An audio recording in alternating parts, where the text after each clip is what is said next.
Hello everyone and welcome back to Let's Play Pokemon Alpha Sapphire. In the last part, we saved the world and then explored Sootopolis Gym, grabbing all the items that we could in the process. And thus, the only thing we have left to do here is, of course, the 8th and final gym in Hoenn. Yo, how's it going, Chant-to-be Kyle? Sootopolis Gym Leader Wallace is a master of water-type Pokemon. As you make your way to Wallace, the icy floor will hamper your progress. Just between you and me, walk on each floor panel just once. That's the trick. Be careful, and go for it. So as he said, the puzzle here is ice tiles. When you step on one, it cracks. If you step on one twice, it completely gets destroyed, you fall to the floor below, and you need to probably face a Pokemon trainer on the way back up, but also you need to start the floor you failed on over. There are a couple of different patterns to step on every single ice tile in order to actively open up the next staircase, and notably if there's ever a tile that's not an ice tile like the one in the center here, you can walk across that just to kind of do some minor little, I'm not going to say cheats, but like do a couple of new patterns in the case you're locking yourself into a corner and all that. When I was a kid, this was probably the hardest gym, and I'd still say it's the hardest gym puzzle overall, only because if you're not good about thinking about the path ahead of you, it can be a little rough to figure out. When I was a kid, this was probably the overall hardest gym for me, if only because I really did have trouble tracking this kind of puzzle, which is also why as a kid I consistently got stuck in a very specific dungeon in Zelda Oracle of Ages. If you know the one, you know the one. Nowadays, though, it's not too bad, though. I want to say they may have added the gym trainers up here to Omega Ruby and Alpha Sapphire, because I think they did change the layout of this pretty slightly for the remake. Also, something I've always found weird about this gym, specifically in Omega Ruby and Alpha Sapphire, but also the original Ruby and Sapphire, despite the ice tiles being the main mechanic, it's actively a water gym? Every single gym trainer here uses water-type Pokemon. There's some ice types in there just due to how many water ice types there can be, but you're mostly seeing water. Also worth noting, I quote-unquote messed up and fell down here to the bottom floor to fight these trainers. That was intentional because I wanted the extra experience, but also I knew there were new Pokemon down here. Starting off, this is Huntail. Huntail is one of the two evolutions of Clamperl, this one in specific evolving from Clamperl when traded when they're holding a deep-sea tooth. Pure water type, so it's weak to grass and electric. Huntail is the one that's more physically minded, with a pretty high physical attack and defense stat, and it can do decent special attacks as well. I remember its learn set being okay for that, especially post-physical special split on top of that. Ability-wise, it can either have Swift Swim or Water Bail, some pretty standard stuff for water types. It's fine. I personally prefer the other evolution of Clamperl, but Huntail's perfectly usable in modern contexts.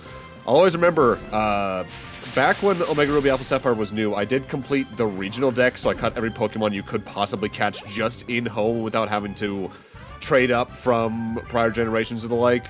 And going for a deep-sea tooth via Carvanas and Sharpedos is actually how I got one of my few shinies. Because I was going for a deep-sea tooth and then suddenly a lime green Carvana.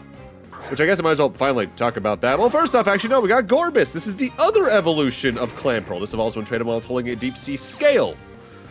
Pure water type, so it's weak to grass and electric, of course. While Huntail is very physically minded, Gorbis is very specially minded. Decent physical defense, but very good special attack on the whole.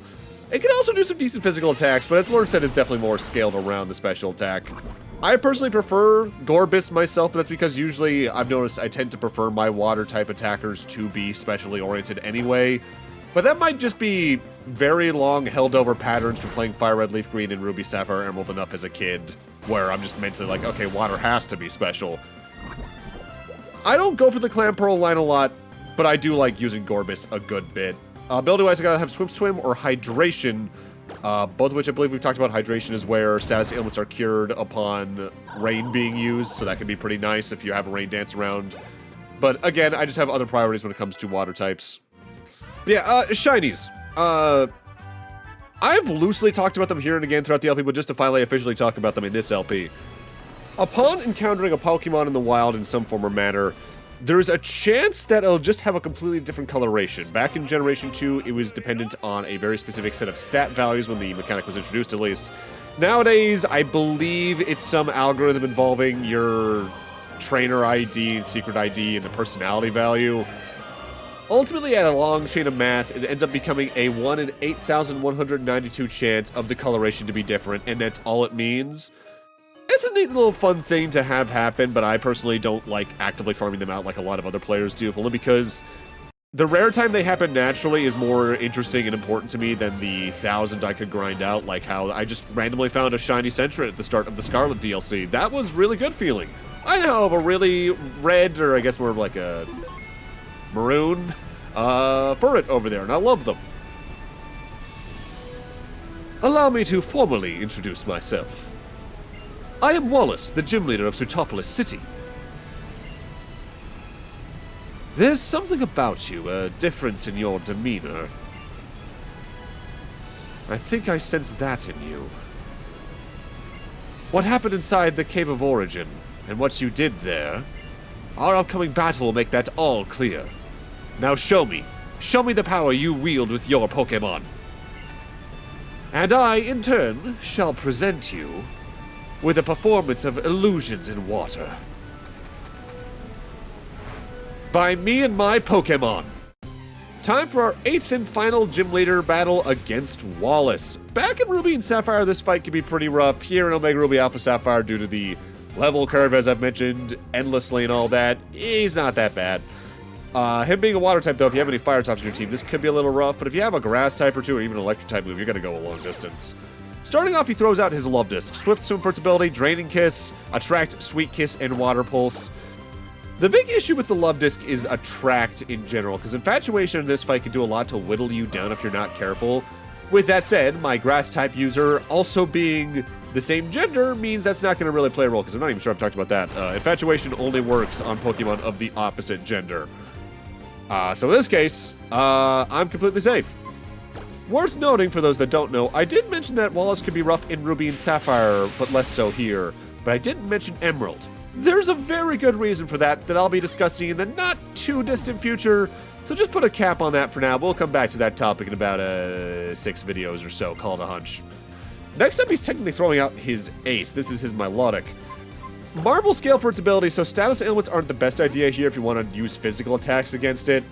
Hydro Pump, Recover, Ice Beam, and Disarming Voice. This is easily the most dangerous Pokemon in his party. If only because Hydro Pump and Ice Beam's damage potential, depending on what you're actively using against him, can really ruin your day. With that said, being an average about 10 levels higher than him, the threat level really is lessened. Though worth noting, on the topic of levels, largely his team is higher leveled here in Omega Ruby Alpha Sapphire on an average of 2 to 4 levels. With that said, because I'm about maybe 10 to 12 levels higher than you would be probably at this point in Ruby and Sapphire, those level boosts don't really matter as much. Again, part of that is on the changed experience share, and you can turn it off, which, honestly, if you're looking for more of a challenge, I would genuinely recommend. Had to really have a big conversation with myself about whether or not I wanted to keep the experience share on in this LP after we originally got it.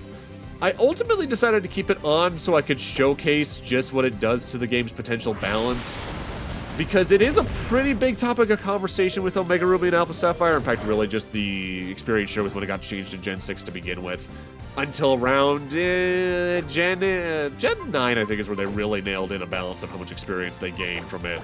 Even though you can start to see the whispers of that in Gen 8, it just felt worse there still because of general game feel stuff.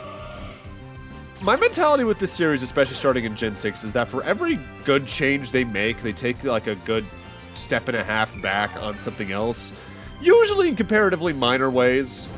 But there are ways where, as you go through the series, you start to notice around Gen 6, things kind of really start to get hollower or smaller scale, largely because they're probably having to do more large-scale stuff with the smaller team, at least, especially in Gen 6, 7, and 8. Gen 9, you can start, again, to see the whispers, but we'll see how much they really kind of improve things by the time that ZA releases at this point, about, like, what, 3-4 months at the time of recording? It's currently June 29th of 2025.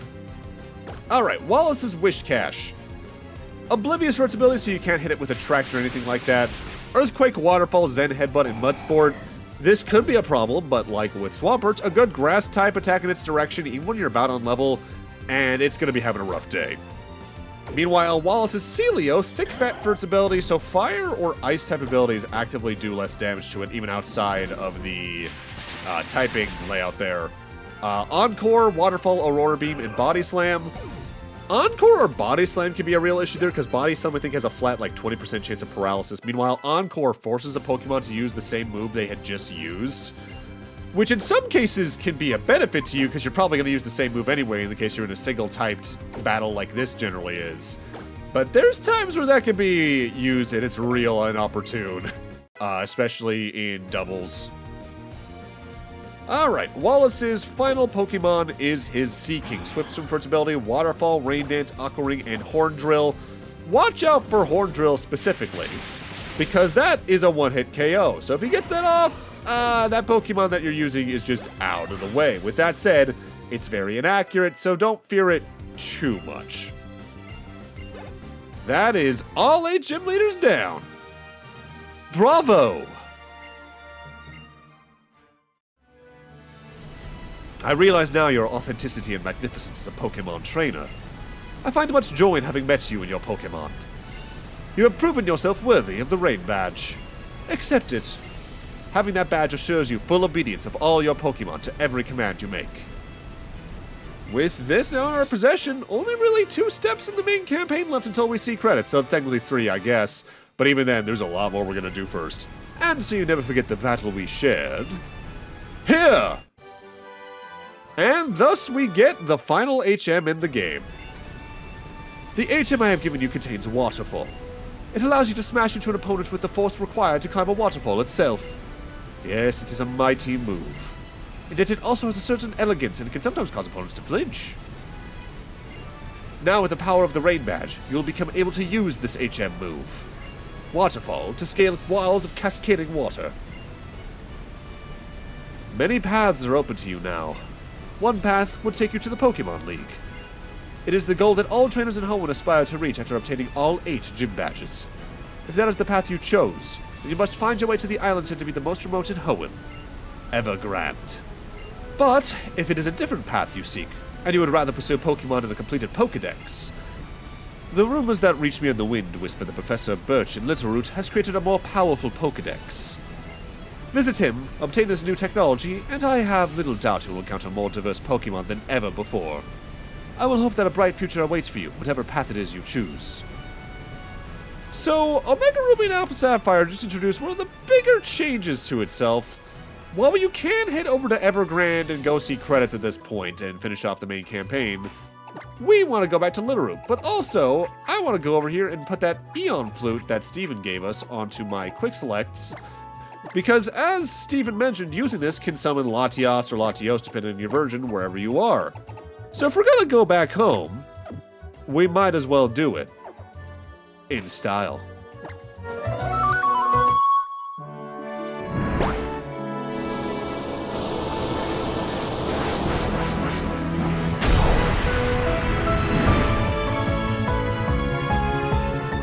In easily my favorite change they made for Omega Ruby and Alpha Sapphire, upon catching Groudon or Kyogre, you just gain a secondary method of using Fly where you get on your Mega Lati and can move around a 3D representation of Hoenn's map. There are certain locations you can only actually reach by this too, namely the Mirage spots that guy in Pacific Log was talking about.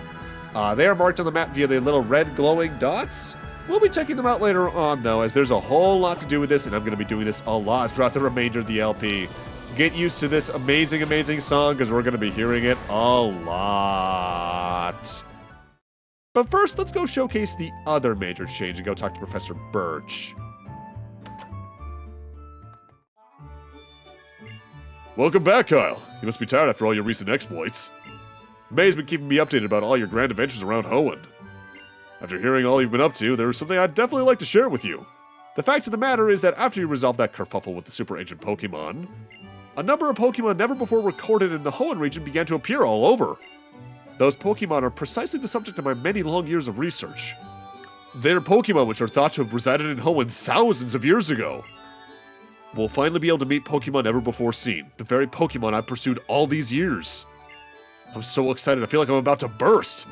So excited that I went right ahead and upgraded the Pokedex to be ready for all of them. Now let me upgrade your Pokedex while you're here. And thus we gain access to the National Pokedex. You'll now find the National Pokedex in your Pokedex's menu, so use it well. It's being suggested that Hoenn is now more hospitable to Pokemon after that incident in Sootopolis. However, that does not necessarily mean the environment has become any more hospitable to humanity. People, Pokemon, and nature. The balance between these 3 great ecosystems has shifted greatly. I can't wait for you to start exploring this new world. Exploration may help us learn how to best coexist with Pokemon from this time forward. I hope you'll find answers to this great question as you continue your journey with your Pokedex. So we have the National Pokedex. You usually get this upon beating the game in the rest of the series. But in it, you can see any Pokemon from any region that you've seen. And notably, they're also organized according to their order of introduction prior in the series. So say if something is a certain number in Hoenn on the National Dex, they'll either be in the Hoenn slot, or if say they're things like Pikachu, they'll be back in the Kanto Dex region of the Pokedex. I adore this version of the National Pokedex in terms of its visuals and its organization and all that. With that said, as I brought up earlier in the LP, I don't do complete Pokedexes in my playthroughs, so we're more or less just seeing this to see it. Across doing these LPs, I'm probably seeing every Pokemon really as it is, so it's not going to matter too much for the completionism's sake. But then there's the secondary part of getting the National Pokedex that Birch just mentioned. There are now new Pokemon and routes. With that said, they can only be found via DexNav, specifically after you've caught, I believe, all the Pokemon that are in that route normally. They're hidden exclusive Pokemon, so you need to wander around until you hear a completely new cry. Worm Pokemon, Wurmple! Wurmple is targeted by Swellow as prey. This Pokemon will try to resist by pointing the spikes on its rear at their attacking predator. It will weaken the foe by leaking poison from the spikes. This also allows me to get into the thing I did on my first playthrough of Omega Ruby and Alpha Sapphire, where now that we've completed every Pokemon in the DexNav as it is, we have a gold mark. You can also get a silver for doing this before, I believe, having the National Pokedex. But now if we run around and wait for a new cry to go off in the hidden Pokemon list, we can find completely new Pokemon on every single route. And if you know your Pokemon cries, you'll know, wait a minute, that was not a cry of a Pokemon from Hoenn. And you would be correct. The big reason you want to get the National Pokedex almost as soon as possible if you want specific Pokemon on your team is that it allows Pokemon from other regions that aren't normally in Hoenn to be here, such as Lillipup, a Gen 5 normal type. Pure normal type overall, so it is ultimately just weak 2 fighting but immune to Ghost. Lillipup's a baby, so it doesn't have much in the stat department, but it does have some okay speed and attack for a baby. If you end up carrying it through its full evolution line, though, you get a decent physical attacker that can take some good hits. It's a very good early game Pokemon in Gen 5's case.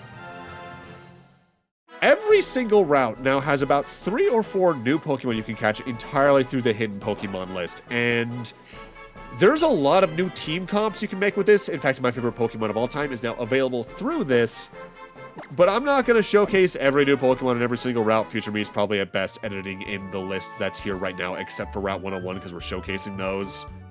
What I did in my first playthrough of Omega Ruby and Alpha Sapphire was complete this new DexNav across the entire region, because that counts the entire regional Dex, technically. That probably doubled my playtime of this game overall. I didn't do it right now in the plot, though. I did it in post-game, thankfully. Next up, we have Sewaddle, a Gen 5 bug grass type, so it is weak to flying, poison, rock, bug, fire, and ice. Flying and fire being 4 times weaknesses. For a first stage Pokemon, it's got some decent defenses, but if you ultimately level it all the way up, you get a very fast physical attacker that is alright. I'm not a big fan of the bug grass type overall, but I've used this one to, I think, decent effect while adventuring around and doing grinding here and again. It's fine. Ability-wise, by the way, Lillipup can have Vital Spirit, so cannot fall asleep. Pickup, so it'll just randomly pick up items, or run away. Meanwhile, Sewaddle can have either Chlorophyll, so its speed is Race and Sunshine, Overcoat, so it takes no damage from Sandstorm or Hail. I think also Powder and Spore moves starting in Gen 6. And Swarm is effectively Blaze, but for the bug type, as I believe I brought up before, where if it's below a certain HP threshold, its bug type moves will be boosted in power. And finally, and I'd recommend really using the hidden Pokemon thing so you can see if you can actively find the new Pokemon, by the way, we're gonna have another Gen 5 Pokemon. This in specific is a Gen 5 Dark type known as Zorua. Zorua, for a first stage Pokemon, has a really high special attack stat and decent attack and speed on top of that, but when you fully evolve it, you get a very tricky, but very interesting to use Dark type that's a really good mixed attacker with high speed. The big draw of this Pokemon line, though, is the ability that both it and its evolution get Illusion. Where when a Pokemon with Illusion enters the field, Their appearance is changed to that of the Pokemon in the furthest back party slot. What's fun about that is you can use that to bait out attacks they're not weak to or that they're ultimately immune to, and just confuse the hell out of the opponent, be they AI or human.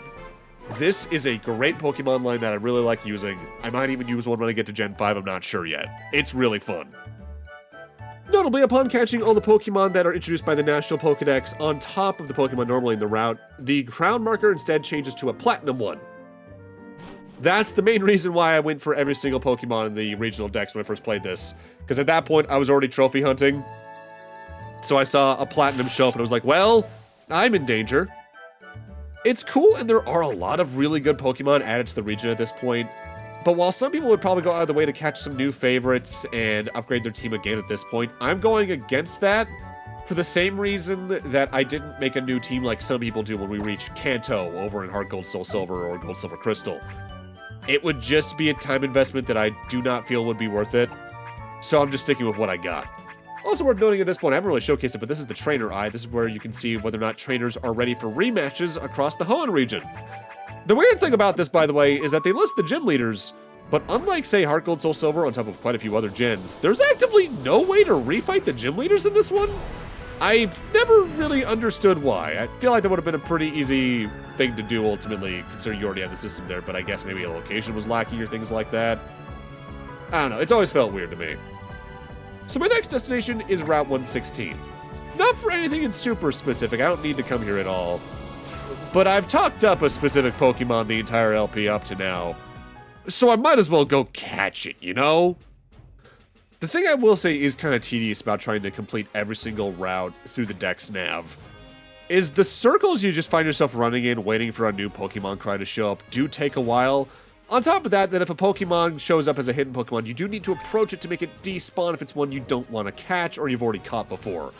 For instance, this here's another new Pokemon, but if I didn't want this one, I could just run as I got close to it to make it despawn and then wait for the next one to show up. With that said, I do want to showcase this. This is Joltik, a Gen 5 bug electric type, so it is weak to rock and fire. Joltik as it is isn't a lot to write home about, but when you eventually evolve it through level up, you do get a decent special attacker that's got some good speed behind it. Also, the typing is pretty relatively unique. One of my favorite Pokemon otherwise is also a bug electric type. Ability-wise, Joltik can have Compound Eyes, Unnerve, or Swarm. We've talked about Swarm before already this part. Unnerve prevents opponent Pokemon from being able to eat their berries, which that can go a long way in multiplayer especially. Meanwhile, Compound Eyes just generally raises the Pokemon's accuracy. I'm not sure if it's entirely obvious with how I talk about Pokemon here and again, but Gen 5 probably has one of my favorite Pokedexes on the whole in terms of Pokemon just being really neat and usable. As we'll get into, though, one of the biggest weaknesses with the Pokedex from Gen 5 in general is that a lot of the Pokemon that are really good take a long time to evolve, and depending on your playstyle, that might make them a little bit too slow to grow to what you want them to be. But again, I'll mostly cover that whenever I reach Black and White in however many years at this current rate. Joltik, the attaching Pokemon.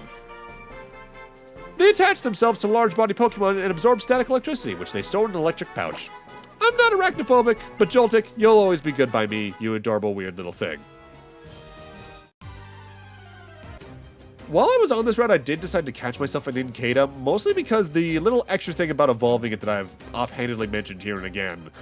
I realized at this point I hadn't run into it naturally, so if I wanted to show it off, I would need to get one myself. Because there is a point later on I am going to be doing a bit of level grinding for reasons. So I figured, you know what, I'll catch one now, level it up then, and showcase the other thing at that point.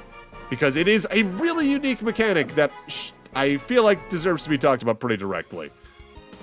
I do find it a little funny, though. I said I'm here looking for a specific Pokemon. Of all the hidden Pokemon that are added post-National Pokedex, of course, I find it last. Next up, we got the Generation 5 Normal Flying type, Pidove. Normal Flying means it's weak to Rock, Electric, and Ice, but immune to Ground and Ghost. It's a first stage Normal Flying type, so it's not much to write home about at the moment, like with Pidgey, like with Spearow and all that. But if you evolve it all the way through its evolution phase, you do get a decently fast physical attacker that is fine. Not my go-to normal flying type, but I've used it enough over the years. I do love Pidove's design. It's an adorable little dove. No thoughts in that head at all, just like me, for real, for real. Pidove, the tiny pigeon Pokémon. These Pokémon live in cities. They're accustomed to people. Flocks often gather in parks and plazas. There's the Pokemon I'm looking for. And if you know your cries, you know exactly what this is, because of course it's one of these. Time for the Generation 1 normal type we all know and adore. This is Eevee. It's got okay stats, but nothing super standout, and its abilities aren't anything to super write home about either with runaway, adaptability, or anticipation, just not being very good for this Pokemon specifically. But that's because you're not meant to keep it as an Eevee. The gimmick with Eevee is that it currently has, 8 different evolutions, depending on either leveling up with High Friendship at the night, or during the day, or using specific shards on it, using a couple of different stones on it to get different types and all that. Eevee can evolve into a Water, Thunder, Fire, Grass, Ice, Fairy, Dark, or Psychic type Pokemon, entirely dependent on what you do with it. And because of that, it's arguably the biggest toolkit baby Pokemon of all. It can fill a lot of different roles, and my favorite Pokemon of all time has been an evolution of this for the better part of probably 15, 20 years. Eevee, the evolution Pokemon. Aren't they all technically that? Eevee has an unstable genetic makeup that suddenly mutates due to the environment in which it lives. Radiation from various stones causes this Pokemon to evolve. I love Eevee, they're my little guy. But of course, I have water stones, and we have both a Ludicolo to use it on, as well as an Eevee, so I'm gonna go get my favorite Pokemon of all time. I've already talked about Ludicolo, though, so meanwhile, let's talk about Eevee's other evolutions while we have the time. Using a Thunderstone on Eevee gets you a Jolteon, which is an Electric type outright, so it's weak to ground. Jolteon was one of the fastest Pokemon back in Gen 1, and it's still really fast today. It's got a good special attack and learn set to move back it up. Ability-wise, it can have Volt Absorb or Quick Feet, both of which are generally really good for that. When you use a Water Stone on it, though, we get my adorable little water puppy. This is Vaporeon. Pure Water type, so it's weak to Grass and Electric. Vaporeon has an absurd HP stack, can do some special damage decently well, can take some special hits pretty well. Its physical stats and speed are its greatest weaknesses, but honestly, there's good ways around it given it learns Acid Armor relatively low level compared to some other Pokemon. I love Vaporeon, it's such a good tank. This is the Pokemon I have the rule of, I don't use 2 in the same LP, except for this one, for good reason. I love my little water puppy. Otherwise, Eevee can evolve into Flareon when you use a Firestone on it, which got a big buff in Gen 4 Beyond because of the physical special split. Flash Fire or Guts for its abilities, Pure Fire so it's weak to ground, rock, and water. Flareon's a great physical attacker that can take some special hits really well, so it can actively hold up a little bit against water types better than some other fire types. I'll talk about the rest of the evolutions in a few moments, though, because I want to talk about something else you can see here in the skies with Lattes. The Mirage Spots. They're the red dots we're seeing on screen right now. Most of them are in semi-random locations. However, the one on the far left and far right a moment ago are set locations depending on whether or not you fulfill certain requirements. Crescent Isle here, though, is completely random, and I really lucked out with this being here the first day I got the Eon Flute. In order to get Mirage Spots to show up in your map, you either have to wait a day and hope the right one shows up, or you can also connect to another player that actively has it in their version of Hoenn, and it'll show up for you then at that point. So why are these Mirage Spots important? Well, a lot of the random ones will often have either items that are harder to find, Pokemon that are hard to find, Pokemon exclusive to them, or in some cases, TMs that are exclusive to them. But a lot of the ones that show up with set requirements, as well as Crescent Island, have this golden hoop with a void in it. These are really important, and before you investigate them, you really, really should save. Especially in the case of the random ones, like Crescent Isle here, as few as they are. A mysterious ring is floating in the air. Something is visible deep in the hole. Would you like to put your hand deep in the hole? Sure.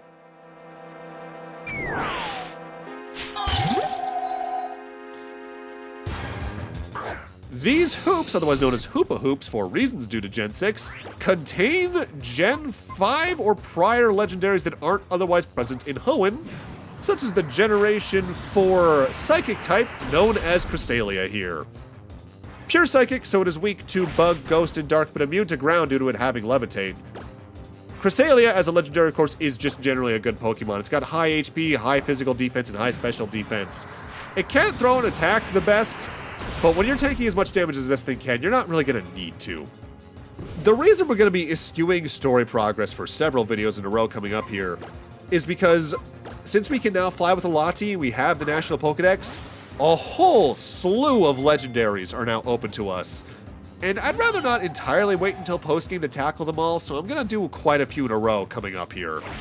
So we're not going to be going back to, I think, story progress until I think like part 28 or so, 29, somewhere in that range. Prepare for a lot of legendaries. So at that point, you're also going to need a lot of Ultra Balls. This is also partially why I recommended you save before you investigated this one, if you had Crescent Island there at all like I did. Going back to evolutions, though, the next two are Espeon and Umbreon. Those were introduced in Gen 2. They either evolve into those when level up with High Friendship during the day or night, respectively, or if you use a Sun and Moon Shard on them. Espeon is a pure Psychic type with Synchronizer Magic Bounces for its ability. Psychic means it's weak to Bug, Grass, and Dark. Espeon is a very fast special attacker that's really good at their job. Umbreon is a pure Dark type with Synchronizer or Inner Focus, so it's weak to Fighting, Bug, and Fairy, but immune to Psychic. It is a great mixed defender that has some good health to back it up as well. Umbreon is also really good. Really, all the evolutions are in modern contexts. Cresselia, the lunar Pokemon. Those who sleep holding Cresselia's feather are assured of joyful dreams. It is said to represent the crescent moon. Prepare for a whole lot of that. But with that, I'm going to need to end this off here.